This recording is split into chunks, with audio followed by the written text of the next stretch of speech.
Vozes da Capela, a voz da cultura, da literatura e das artes de Pedro Leopoldo. Ouça quem escreve, cria e transforma. A Capela no ar, toda semana sempre um novo episódio, e nós estamos aqui hoje novamente eu e o meu querido Charles Cruz. Sempre uma alegria semanalmente estar com você. Obrigado pela sua companhia, Charles. Eu que agradeço, Gê, aqui na Vozes da Capela, dando voz à cultura e à arte de Pedro Leopoldo. Sempre bom ter, né, você conosco, e hoje mais um convidado para contar histórias. E você que está nos acompanhando tem visto que são histórias tão bacanas, né? Fatos tão interessantes que às vezes no dia a dia a gente não tem oportunidade de conhecer sobre essas pessoas, essas histórias. Conosco hoje, Fernando Tzadik. Interessante o nome, Você sabe né? por que desse nome? Não, eu quero saber hoje. Tem um segredo aí, um segredo bem interessante, né? Eu tô falando de segredo, mas não é segredo, né? Fernando, conta pra nós aí quem que é Fernando e por que Fernando Tzadik? Olá todo mundo, tudo bem com vocês? Muito grato, Charles Cruz, G, por esse convite de participar com você desse podcast. Iniciando ali, né? Por que o Tzadik? Eu sou da família Parreira, já represento já a 9ª geração, já representamos 350 anos de Brasil. O Tzadik, na verdade, é meu nome artístico, tá? Por ser ali Parreira e eu ser descendente judeu, então Tzadik representa uma letra do algarismo hebraico, que representa um caractere, e o Tzadik já me acompanha tem próximo de 28 anos. Toda a razão social, de umas 5, 6 que eu já tive, sempre tem um Tzadik incluso nessas razões sociais. E eu, voltado ali agora para a área de imóveis, entre o Fernando, adverso na cidade, né? Atribuo ele o Fernando Tzadik, que a pessoa pode conhecer meu Fernando, mas o Tzadik será sempre de forma única, né? Assim, de forma eu espero. E você é descendente de judeu de qual geração? Nós somos judeus sefarditas, que procede de Portugal, né? Eu creio que seja lá a minha tataravó, né? Que eu já represento a 9ª geração. Amo história, amo cultura. E a cada tempo eu sempre venho descobrindo, né? Novas situações da família, de tios, avós, que representaram e deixaram de sua parcela de contribuição à meia sociedade. Eu não sei se você sabe, Fernando, não sei se eu já compartilhei isso com você, mas no ano de 2011 eu estive no Japão. Passei um mês lá no Japão, dando palestra, tinha uma turma, né, de curso lá, que a gente ministrava daqui para lá, então eu fui lá para fazer a formatura da turma. E eu descobri uma coisa muito interessante. Não sei se você sabe, quase ninguém sabe aqui no Brasil. Mas o Japão foi colonizado por uma das tribos de Israel. Isso é defendido por sociólogos, filósofos, teólogos, padres, pastores, com teses fortíssimas de que os candis antigos, candis, para quem não sabe, são os caracteres, né? Que a gente chama de caractere aqui, são candis na língua japonesa. E são mais de 20 mil candis. E os candis mais antigos, eles são idênticos aos caracteres hebraicos, tanto na fonética como na escrita. E outras coisas, como por exemplo lá o Monte Moriama, que é relativo ao Monte Moriá em Israel, né? Lá os templos shintoístas, eu estive, né, visitando, e eles são divididos das mesmas formas e nas mesmas medidas que o tabernáculo de Moisés. Sim. Interessante. Você sabia disso? Eu acredito, sim. Eu conheci isso quando eu comecei a estudar em hebraico, né? Eu sou autodidata. Comecei ali eu tinha próximo de 16, 17 anos, quando eu tive meu primeiro PC, né? Rimi Matov Manaim? Manaim, sim. Amém.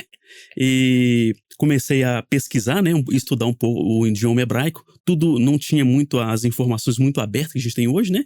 E durante um período de 3, 4 anos eu estudei. Foi muito difícil, mas com todas as ferramentas que eu tive na época, eu fui me aprendendo.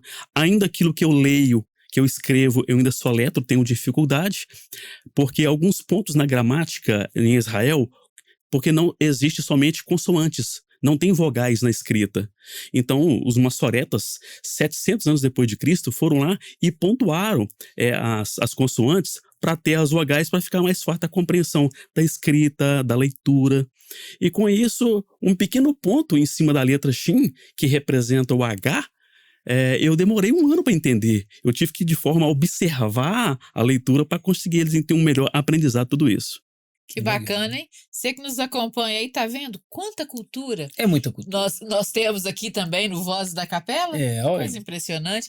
E aí, Fernandes, a dica eu achei interessante quando você fala assim, podem conhecer 1000 Fernandes, mas somente um. E essa coisa de você estar distinto no meio da multidão, reconhecido no meio de tantos outros. A gente estava conversando antes da gente começar aqui o nosso programa, o nosso episódio de hoje, e você falava sobre... seria um hobby? Você é um colecionador? Conta pra Sim, gente sobre podemos isso. chamar de hobby, que representa o filatelista, né? Desde os meus 14, 15 anos, eu sou colecionador de selos, moedas, cartões telefônicos. Dentro dessa... Peraí, vamos dar uma pausa. Que tem muita gente que nem Cartão sabe o que é telefônico. isso. Cartão telefone. Isso é pra quem Eu vi, Isso será que o Vitor sabe? Isso é pra quem é do Cartão século, telefone. isso é pra quem é do Vitor não século sabe. passado. Sabe, né? Vitor? É igual a gente fala assim, liga pra mim. Hoje, pra muita gente, esse liga pra mim, esse sinal aqui... É muito fácil, né? Porque Eles o fazem assim, telefone, né? o telefone Telefone. foi assim um tempo. Isso. O cartão telefônico, né, naquele tempo que era muito difícil, no primeiro se iniciou com aquelas fichas, né, onde a pessoa ia lá no orelhão, fazia ligação e punha a ficha que representava um crédito. Como se fosse uma moeda, uma né? moeda com corte. E logo depois dessas fichas foram também substituídas por um cartão magnético. E esse cartão magnético você comprava ele, né, com 15, 20 minutos. Me ajuda a recordar um pouco, nós que somos aqui contemporâneos. Interessante. Vai falando aqui, primeiro vou falar da ficha. Vamos falar um pouquinho? Que de repente, aí você estava lá, primeiro enfrentava-se uma fila, às vezes, para chegar na sua vez de fazer a ligação. Exatamente. Não tinha privacidade. Não, o que tava ali, talvez no termo orelhão, né, que tava ali, era para todo mundo também participar da mesma comunicação. E a ficha, você falou, me ajude aqui, a ficha ela tinha os minutos certos. Se você, ou você ia colocando outras, ou você perdia aquela ligação, tinha, acho que 3 minutos, alguma coisa assim. Duro era quando era para ligar fora do estado, que você tinha que colocar e caía aquele tanto, você ia colocando. E além disso, ligar para telefonista completa a minha ligação para mim. Mas essa ficha, como que era o cara que teve dela? Você coleciona a ficha também? Tenho ficha, salvo engano, umas 2, 3, mas bem. Essa ficha, para você que vem de um século mais recente, né, do século XXI, que nós somos do século XX, né, de um outro tempo, representava como se fosse uma ficha de sinuca, que você punha ali o crédito para você fazer a ligação, e além dessa ligação, né, você tinha que ligar telefonista completa para mim. Era tudo mais difícil. E logo depois da ficha, aí veio o cartão. Veio o cartão telefônico, ele vinha sempre com estampa de alguma cidade, né? E você comprava aquele cartão, talvez seja para durar não sei quantos minutos, conforme o DDD da conexão da pessoa, que veio de forma mais eletrônica, né? Talvez surgiu ali no final da década de 90, né? Talvez tenha sido. E também foi uma grande revolução, mas hoje o nosso orelhão na cidade, no país, né? Ficou ali de forma extinto, né? O que você vê por aí vai ser só de forma ilustrativa. E quantos cartões, quantas fichas você tem hoje? Você já tem essa... A ficha deve ter umas 3, 4, né? Que eu separei ali de recordação para que essa modalidade dessa época não caia no esquecimento. Os cartões talvez deve ter próximo dos 50, 60 aproximado. Agora, sobre também a outro hobby que eu tenho, é a cédula e as moedas. Eu tenho, assim, uma grande quantidade, né? A moeda e as cédulas representavam a coleção do meu pai. E as moedas, esse dinheiro é somente um dinheiro brasileiro, não é Sim, isso? eu só coleciono cédulas e moedas de forma brasileira. Da década de meu pai, talvez da década de 20, 30, tem uma vasta coleção de moedas, também das moedas, e dentro delas, a que eu tenho maior apreço é uma moeda, ela é cravada de bronze, ela data do ano de 1803. Ela está intacta, ela está ali talvez hoje próximo de 80% de conservação na sua configuração original. Essa eu tenho guardado dentro de 7 chaves, que eu tenho maior apreço por ela. Que bacana. E de onde que veio essa ideia? Você falou que herdou do seu pai, já veio dele? Como é que veio esse gosto? Isso é coisa de judeu? O judeu tem esse costume? Sim, né? coleciona, né? Coleciona sim, mas tem coisa faz muito questão muito pessoal, né? De aprimorar, de guardar aqueles zelos. Eu tive uma infância, assim, com muita dificuldade, então tudo aquilo que você vê que era pequeno, né? A gente sempre queria guardar aquilo com grande valor, com muita estima, né? Devido à grande dificuldade que tinha ali na década de 80, na década de 90. E aí, você tem filhos? Tenho filhos, eu tenho a Fernandinha, né, Fernanda Luiza, no qual tenho muita admiração por ela, uma menina encantadora. O Nicolas Vitor, também que está com 14 anos. Sou casado com a Eliane Luiza, é uma esposa maravilhosa que Olha eu o homem tenho. apaixonado. Que bênção. Mas a Eliane Luiza foi um presente que Deus me agraciou durante a vida. É uma esposa maravilhosa, que muito me tolera, tá? Eu sou um esposo bacana também, tento contribuir muito dentro de casa, mas eu gosto de coisas assim muito organizadas, e com isso eu sei que a Eliane Luiza, ela muito me tolera no dia a dia devido à minha exigência que eu tenho com ela, com os meninos, com a casa, mas é uma esposa maravilhosa. E alguém já herdou os filhos? Alguém já herdou esse gosto pela coleção? Eu já comentei com o Nicolas Colecionar, né? colecionar. Essa coleção ainda tá comigo, mas eu já cantei a pedra para ele que no tempo adequado eu vou passar a bola para ele, assim como meu pai fez comigo, que ele vai dar continuidade aí nessa coleção. Bacana. E parece que eu tomei a liberdade de colocar essa coisa da coleção como um hobby, mas existe um profissional aqui diante de nós. Conta pra gente qual é a sua área de atuação. Sim, a minha área de atuação hoje, né, eu estou como corretor de imóveis, já tem próximo de 8 anos, que representa ali a Fernando Tzaddik Imóveis. Começamos ali do meado de 2018, com muita dificuldade, com muito aprendizado, mas hoje, entre as 3 imobiliárias na cidade, representamos ali bem atuante entre elas, e Deus tem muito nos abençoado ali com a grande e vasta carteira de clientes, investidores, construtores. Que bacana. Interessante que a gente vê sempre pesquisas sobre a questão de aluguel e venda de imóveis. O mercado parece que é meio flutuante nessa área, né? Ó, para quem está vivendo o mercado imobiliário, é um mercado maravilhoso, ele nunca para, e a deficiência hoje de moradia, que seja para moradia, da aquisição ou de locação, a cidade de Pedro Leopoldo, ela não foi desenvolvida a fins para locação, então a deficiência desse imóvel para fins de locação é gigante, a grande procura, e se as grandes empresas que se estivessem instaladas em Pedro Leopoldo, todos os valores de imóveis, tanto locação quanto para venda, estaria tudo inflacionado. A cidade está em expansão, está em grande desenvolvimento, mas o mercado imobiliário, ele é gigante. E por isso que o aluguel é muito caro aqui? Porque o pessoal fala assim, Lagoa Santa, que é uma cidade próxima, para quem não sabe, né? Nós estamos aqui na Grande BH, Pedro Leopoldo faz parte da Grande BH, e tem uma cidade chamada Lagoa Santa. O pessoal, Lagoa Santa tudo é caro, mas não é verdade. Aqui é mais caro do que Lagoa Santa. O aluguel é mais caro do que Lagoa Santa, a venda do imóvel é mais caro do que Lagoa Santa. Sim, tudo isso se define, né, para a questão da lei da procura e da oferta. A procura na cidade é muita para procurar, e a oferta é pouca. Então, com isso, faz que esse ticket aumente o preço. Mas muitos investidores estão vendo a cidade com esse olhar diferente e construindo muito kitnets, casa para esse fins de locação, devido à grande falta e ausência do produto para essa finalidade. É uma coisa que a gente está vendo muito em Pedro Leopoldo, é a abertura de grandes loteamentos, né? Cada vez mais, né? Estamos agora talvez com uns 3, enfim. Nós temos mais, né? Aqui na região norte, a gente deve ter próximo de uns 5 loteamentos. Compreendemos toda a viabilidade, né, de aprovação, né? Juntamente com o município, com o estado, da morosidade de tudo isso sair do papel e também do tempo, né? Da edificação, de toda a implantação da infraestrutura. Isso leva tempo. Para sair do papel, dependendo do produto, ele leva de 4 a 5 anos. Mais para execução, 2, 3. Então, com isso, acaba desacelerando o próprio progresso para nossa cidade.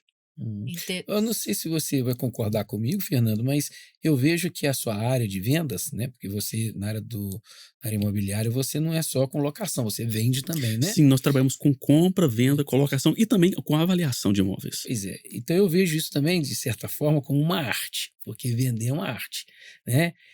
Qualquer um que tem uma habilidade para... Porque meu sogro, por exemplo, né? Meu falecido sogro, ele era vendedor. E ele, rapaz, o véizinho era... Vou te falar, viu? Se deixasse, ele vendia até lote na lua. É uma arte mesmo, né? Eu amo vender, eu já venho de segmento de comércio, né, de outras atividades físicas antes, mas essa comunicação da venda, eu amo esse tete a tete, né, de conversar, porque uma venda, ela acontece de forma tão involuntária, ela começa num simples bate-papo, pessoalmente dizendo, quando eu conheci essa figura lustre, que é o Charles Cruz.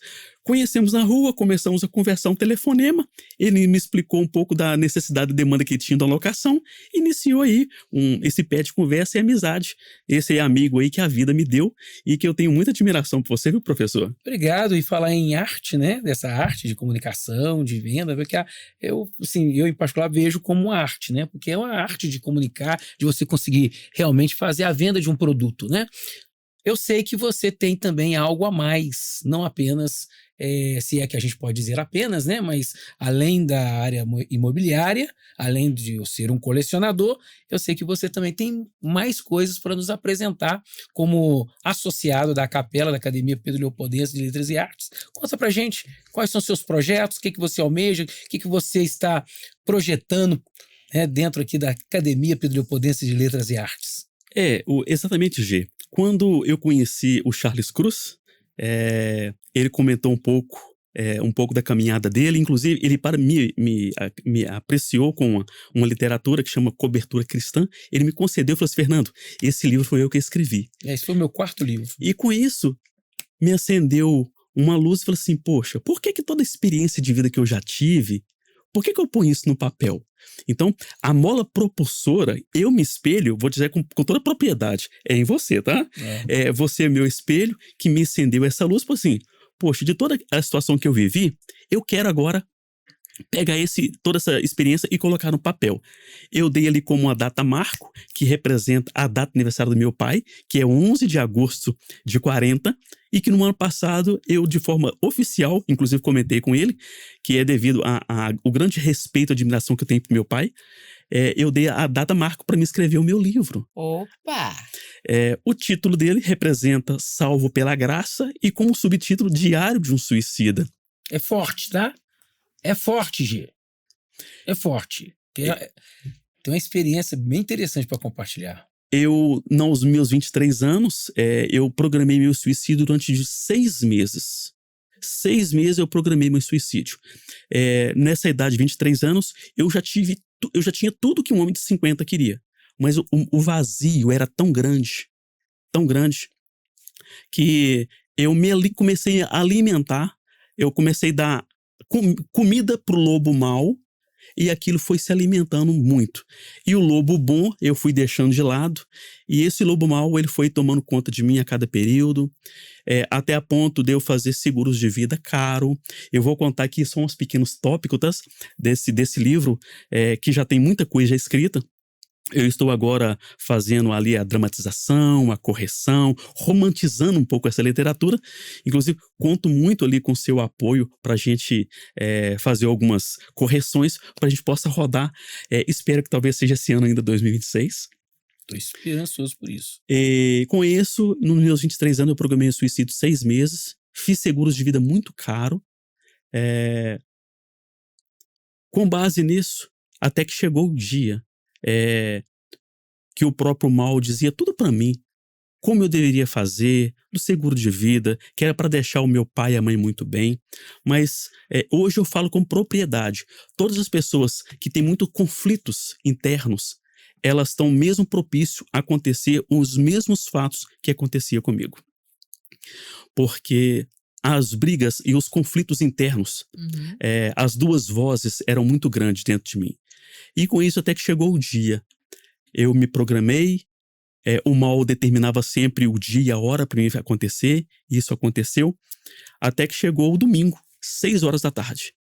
Eu tinha carros com som, turbinado, tinha tudo naquela época com 23 anos. Veículo, recurso, telefone que era muito raro, mas nessa época eu já tinha. E até que chegou o dia, o domingo, 6 horas da tarde, que eu programei tudo pro meu suicídio. Aquilo que parecia que ia parecer que seria ao menos meramente um simples acidente, mas ali tinha tudo calculado. Quando eu falo diário de um suicida como subtítulo, porque todo suicida, ele não nasce assim do nada, ele não suicida do repente, tem todo já um planejamento por trás aquilo ser executado. E isso aconteceu comigo. Chegou o dia, eu fui no Panela de Pedra, nesse trajeto aqui do Panela de Pedra até o trevo da 424.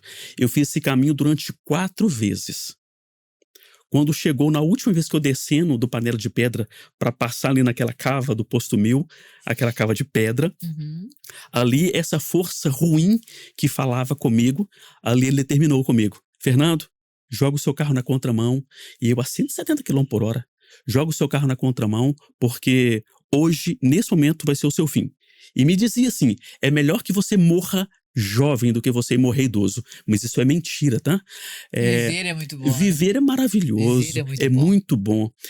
Mas o principal desse viver é da liberdade, quando a gente tem dentro da nossa mente, de estar livres, não estar preso, não estar cativo com isso. E isso, eu na contramão, vou te dar só uma pincelada aqui, tá? No resto, no mais, é na literatura, tá? Aguardem. Na literatura que você vai deparar com todos os fatos desse diário desse suicida. Eu, com 6 segundos de tempo de colidir com aquela carreta, algo maravilhoso aconteceu comigo. Quando eu achei que seria o meu fim, foi o princípio de uma vida. Porque o que acontece nesse período? Com 6 segundos para me colidir com aquela carreta, quem levanta do trono? Cristo. Me levanta do trono, me chama pelo nome, fala que é o Deus da minha vida. Com isso eu consigo questionar ele, Senhor, mas eu não te conheço. Como? Claro que você não me conhece. Eu tento falar com você de todas as formas, mas você nunca me ouve. Tento falar com você através da rádio, da televisão, de um cantar de um passarinho. Mas como? Falei, Senhor, mas a tua glória eu não te conheço. Eu consegui voltar para minha mão, voltei, fui para minha casa, chorei muito esse dia. E falei assim, Senhor, a minha vida, ela tem que mudar. 30 dias depois eu conheço a minha esposa hoje, que é Eliane Luiza. Hoje nós temos 2 filhos. E um tempo depois, eu parando para observar aquele feito que eu ia fazer, eu vi que a matemática não batia, porque eu tinha 6 segundos de tempo para colidir com aquela carreta. E eu e o meu Senhor, o Cristo, nós conversamos próximo de 30 segundos. Eu entendi que naquela hora comigo, ele parou o tempo e falou comigo. Muitas vezes não tem esse tempo de ter essa liberdade, ou às vezes não param para ouvir o Deus que você cultua, mas para mim foi um novo nascimento. Todo meu aniversário eu faço questão de passar naquela rodovia e falar assim, Senhor, muito obrigado, porque hoje eu estou aqui. Até mesmo este momento aqui que nós estamos, ele não estaria existindo. Mas é algo maravilhoso, e quero colocar isso na literatura, atribuir todos os tópicos para que o leitor possa entender as dores que eu sentia. E que essa literatura possa contribuir para muitos leitores que vendo isso, para que possa se libertar desse caminho de dor e possa ter uma liberdade, uma vida plena. E muita gente vai se identificar, porque tem aumentado muito o número de pessoas suicidas, né? Ou de alguém que está idealizando um suicida, né? Um suicídio, e certamente vai contribuir muito para muita gente, porque tem aumentado demais, Fernando. E você falando sobre essa questão do tempo me fez lembrar uma coisa que aconteceu comigo. Minha esposa estava grávida, não foi do meu primeiro filho que eu tenho hoje, né? Porque antes de eu ter o meu primeiro filho, minha esposa ficou grávida 2 vezes e ela perdeu a gravidez. Eu estava vindo a Pedro Leopoldo e quando eu estava vindo nessa 424, aconteceu uma coisa interessante. Você me fez lembrar isso. Eu estava vindo, né, no canto, né? Porque tem a faixa que você anda mais rápido. E o acostamento. E tem a outra aqui, né? E depois o acostamento, são 3 pistas, são 2 pistas, né? Sim. Eu tava aqui. Lá na frente, eu vi um guincho dando seta. Eu pensei, esse camarada vai arrancar do acostamento. Eu pensei, então vou passar para a faixa de cá. Passei para a faixa de cá. E tô indo, minha esposa grávida. Sabe o que esse camarada fez? Ele saiu e ele atravessou na frente do meu carro. Gente, eu pisei no freio e saí. E aí, esses caminhão guincho tem um ferro no finalzinho, Sim. né? E aquele ferro foi chegando perto, eu pensei, pronto, vai entrar aqui no para-brisa. E de repente, a impressão que me deu foi que o tempo deu uma parada. Foi uma coisa assim, você estava contando isso, me fez lembrar desse caso. E aí, eu sei que eu passei raspando esse ferro assim, rapaz. Eu brequei muito, foi um susto, mas um susto, gente, assim, terrível. Aí você falando sobre essa questão do tempo, né? E me fez lembrar isso aí. Mas, de qualquer forma, quando se trata do que você está falando sobre a questão do suicida, e a gente estava falando há alguns podcasts atrás sobre a contribuição da capela, a riqueza cultural, o que a gente tem para oferecer, a gente vê cada vez mais, né, como que a capela realmente tem para contribuir, tanto e tendo, né, um nobre colega como esse, né? Eu acho que vai ser essa história de hoje, esse episódio de hoje, eu acho que está sendo muito emocionante, e eu não acredito em coincidências, eu acredito assim que existe alguém que precisa ouvir essa história. Com certeza. Precisa ouvir isso. E ter você, né, conosco na capela é maravilhoso. Obrigado, né? gentileza suas. Mais um artista, mais uma pessoa que tem muito a contribuir, e a gente espera também que a capela possa também ser de valia para você. Além do livro da Ellen White virar cinema, tô achando que vai ter mais um aí, hein? Hollywood. Mas a capela, ela tá representando um papel muito importante na cidade. Inclusive, quando eu conheci o Charles Cruz, quando ele mencionou eu com ele, eu já abracei aquela causa, porque eu vi que o tão interessante seria para o ajuntamento, né, da artes e letras, porque anteriormente na cidade nós não tínhamos. A não ser que vocês possam me ajudar. Às vezes tinha algum projeto sim, mas estava ali guardado em stand-by. Mas isso veio mesmo para trazer esse despertar, mas para a população de Pedro Leopoldo, dizendo por mim, é algo maravilhoso.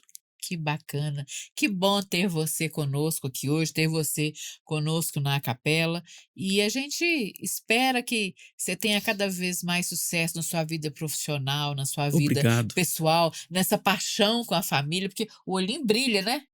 Quando fala sobre a esposa e sobre os filhos, isso é maravilhoso. Quantos anos de casado? Esse ano eu faço 21 anos de casado. Então, isso é maravilhoso, sabe? Parece foi ontem. Para você que está nos assistindo e dizendo, ai, não tem jeito, tem jeito sim. Olha quantas histórias maravilhosas o nosso convidado nos contou hoje. E quantas coisas ele teria perdido se ele tivesse cometido aquele suicídio? Sim. Né? Dentro disso, o que representa uma pincelada aqui do tópico?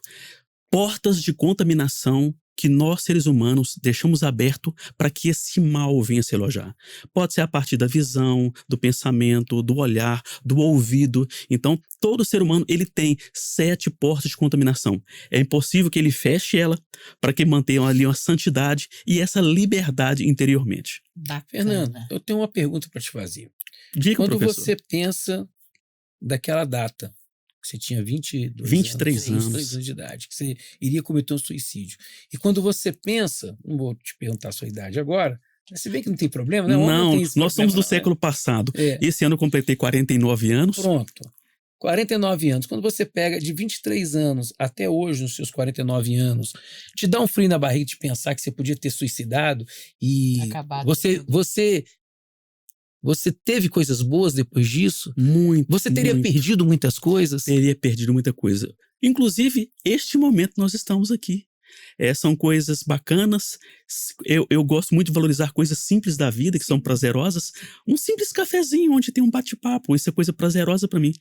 Mas, sim, se esse suicídio tivesse sido idealizado, Fernando, eu teria perdido diversas oportunidades na minha vida. Quando eu chego na casa da minha mãe, eu vi uma foto lá minhas irmãs, com os meus pais. Eu vejo que se tivesse idealizado isso, a minha olhar e falar assim, minha mãe, um dia eu já tive um filho. Uhum. Isso me apertou o coração, tá? E isso me fez valorizar mais a minha vida, a minha existência. Bacana. E que essa pessoa que tem esse desejo, evite. Chame alguém, conversa, porque quem tem um desejo de suicídio, muitas vezes, é um desejo, uma vontade que tem dentro dele, uma vontade silenciosa. Eu falo isso com propriedade, porque eu vivi isso. Quem estava do meu lado achava que estava tudo muito bem. Poxa, ele tem um dinheiro, ele tem um carro, profissionalmente já está realizado, mas o vazio dentro de mim era muito grande. E hoje, nesse século XXI, são muitas coisas para a pessoa levar a depressão, a pressão social, familiar, trabalhista. São diversos tópicos e assuntos que a pessoa leva a desenvolver isso dentro dela, esse desejo de suicídio. Bacana. Fernando, nós já estamos no final do nosso podcast. mas eu gostaria de deixar uma palavra para os nossos espectadores, porque esse assunto é um assunto assim de muita relevância, de Sim. muita importância. Só queria dizer para você o seguinte, que certamente, Fernando, teve muitos momentos difíceis, depois dos 23 anos para os 49 anos, teve altos e baixos, mas nunca vale a pena. Nunca vale a Jamais. pena o suicídio, Jamais, né, jamais. Fernando? A vida, ela é bela, o meio familiar é maravilhoso, o meio social, o meio espiritual ali na sua igreja, onde você congrega juntamente com seus irmãos, mas sempre a vida, ela é maravilhosa. E lembre-se, viver somente apenas uma única vez. E outra coisa, até os momentos ruins, os momentos Tem difíceis, os são aprendizados. bons e importantes. Depois a Sim. gente acha graça dos momentos Nos fazem difíceis, crescer, né? Exato. Faz a gente crescer, faz a gente evoluir, desenvolver. Estou muito feliz de estar aqui com o Fernando hoje. Eu Fernando, também te muito digo obrigado pela sua ilustre presença. Muito grato por esse que convite de vocês. o nosso telespectador possa logo, logo adquirir esse livro maravilhoso, Salvo pela Graça, um diário de um suicida. Vai Esse é ser o título. publicado, vai ser fomentado pela Capela Academia Pedro Leopoldense de Letras e Artes, que tem tido o apoio da Faculdade de Pedro Leopoldo, onde nós estamos aqui gravando esse podcast. Muito obrigado, Gi. Obrigado, Gi. Obrigada a você também. Obrigada, Fernando, Muito pela grato por sua vocês. participação. Obrigada a você que esteve conosco até agora. Divulgue essa ideia, conte para os seus amigos. Toda semana um episódio novo. Um grande abraço para você e até a próxima.